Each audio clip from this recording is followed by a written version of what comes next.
सलाम हिंदुस्तान दोस्तों, मैं हूं मुइन शम्सी। ये चैनल है माय हिंदी माय उर्दू और ये सीरीज है नुक्ते का फंडा। आज इसका 8वां एपिसोड पेश है। पहले कान और कान का अर्थ बताता हूं। देखिए, कान आप जानते हैं ईयर को कहते हैं, यानी कि हिंदी में कर्ण शब्द है इसके लिए, कर्ण, कान। और फारसी में भी एक कान शब्द है जो कि उर्दू में भी चलता है। उसका अर्थ है खान, यानी कि माइन। खान नहीं, खान तो उपनाम होता है, सरनेम होता है, उसकी बात नहीं कर रहा हूं मैं, खान की बात कर रहा हूं। खान होती है ना, सोने की खान, कोयले की खान, लोहे की खान, तो उसको उर्दू और फारसी में कान कहते हैं।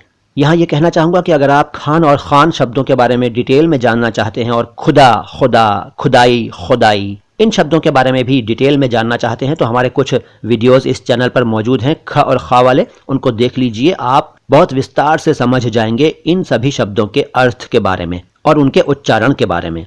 फिलहाल कान का जिक्र हो रहा है। कान के बाद कान, यानी हिंदी में क के नीचे नुक्ता और उर्दू में काफ के बजाय काफ से शुरू होगा अगर, तो ये उर्दू में तुर्की से आया हुआ कान शब्द बन जाएगा, जिसका अर्थ होता है ब्लड, रक्त, खून, लहू। तो कान अलग, कान अलग, नुक्ते का ध्यान रखना पड़ेगा। इसके अलावा एक शब्द है कानी। कानी एक अच्छा शब्द नहीं है। आमतौर पर किसी ऐसी महिला को ये कहकर पुकारा जाता है जिसकी एक आंख खराब हो। वैसे इस शब्द का इस्तेमाल, जैसा कि मैंने पहले कहा, नहीं करना चाहिए, लेकिन चूंकि शब्द है इसलिए आपको बता रहा हूं। कानी शब्द फारसी में भी होता है और वहीं से उर्दू में आया। उस कानी शब्द का अर्थ है कान से संबंधित, यानी कि खान से संबंधित, यानी कि माइंड से रिलेटेड, और कान से निकला हुआ पदार्थ यानी कि खनिज कानी कहलाता है। और उसके बाद कानी, का के नीचे नुक्ता और उर्दू में काफ से शुरू होगा अगर, तो कानी बनेगा।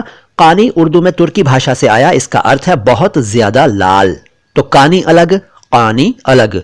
इसके बाद कानून और कानून।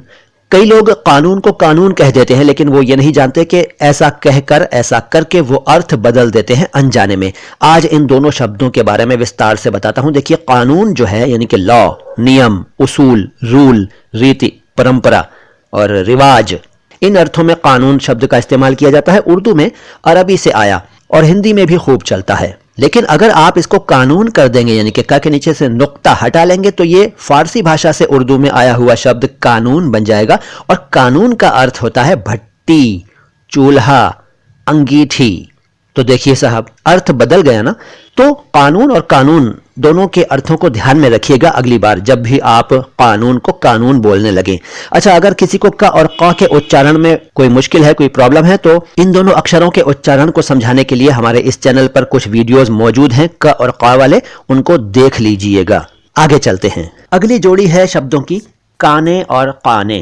पहले काने, इस शब्द से आप क्या समझते हैं?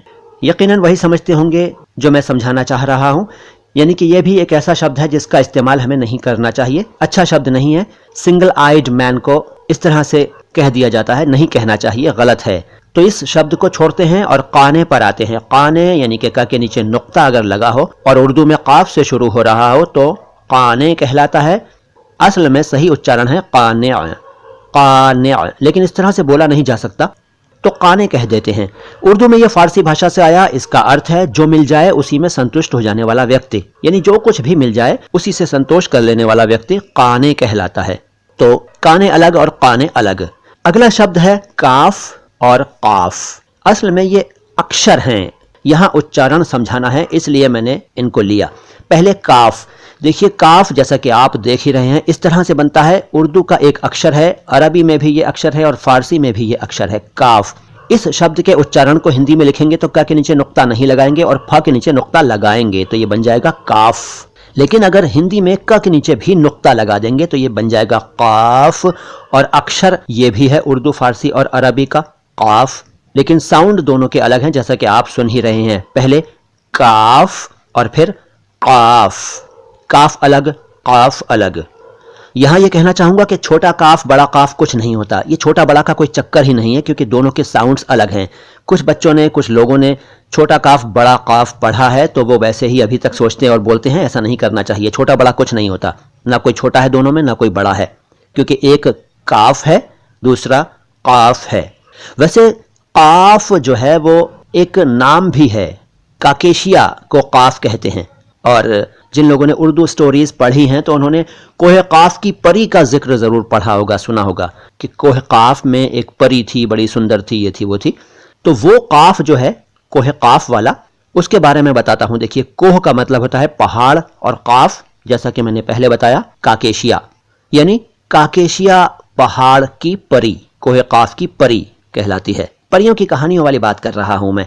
फिलहाल मुझे यकीन है कि आप काफ और काफ उच्चारणों के बारे में समझ गए होंगे। अभी भी नहीं समझे हैं तो जैसा कि मैंने पहले कहा, हमारे कई वीडियोस मौजूद हैं इस चैनल पर काफ और काफ के उच्चारण को बताने वाले, उनको देख लीजिए। तो आज की मुलाकात बस यहीं तक। अगर आपने YouTube पर हमारे चैनल को सब्सक्राइब नहीं किया है तो कर लीजिए, घंटी का बटन नहीं दबाया है तो दबा लीजिए, लाइक नहीं किया है इस वीडियो को तो लाइक कर दीजिए फटाफट, और कमेंट बॉक्स में कुछ ना कुछ जरूर लिखा करें। किसी शब्द का अर्थ जानना चाहते हो तो पूछ लें। हमारे वीडियोस को ज्यादा से ज्यादा शेयर करें। YouTube के साथ साथ Facebook पर भी हम मौजूद हैं, वहां my Hindi my Urdu page को फॉलो करिए। ट्विटर और इंस्टाग्राम पर भी हमारी मौजूदगी है, वहां हमें ज्वाइन करिए। मिलता हूं बहुत जल्द लेकर कुछ और मजेदार जानकारी उर्दू और हिंदी के बारे में। फिलहाल तो मोइन शम्सी को इजाजत दीजिए। सलाम हिंदुस्तान।